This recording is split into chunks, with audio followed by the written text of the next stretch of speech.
সামনে তোমাদের ক্লাস 10 এর এক্সাম, কিন্তু বারবার তোমরা দেখছি ট্রিকোণমিতিক টেবিলটা বারবার ভুল করছো। অতএব যাতে তোমরা ভুল না করো তার সহজ উপায়টা আমি বলে দিচ্ছি। দেখো 0 degree, 30 degree, 45 degree, 60 degree, 90 degree.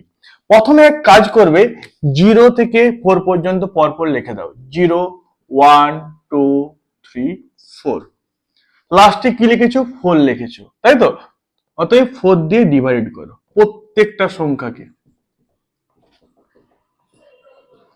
তারপর কি করবে? জাস্ট রুট দিয়ে দাও, ব্যাস। তো 0/4 কত হবে? 0, 1/2, 1/√2, √3/2, 1। ওকে।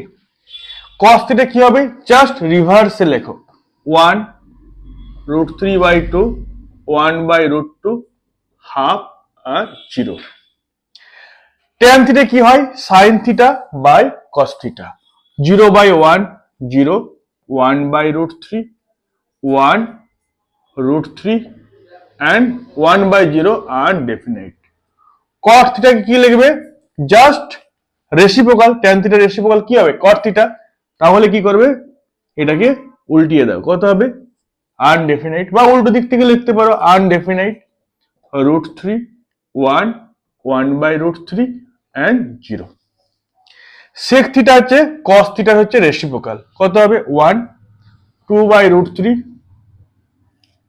√2, 2 আনডেফিনাইট।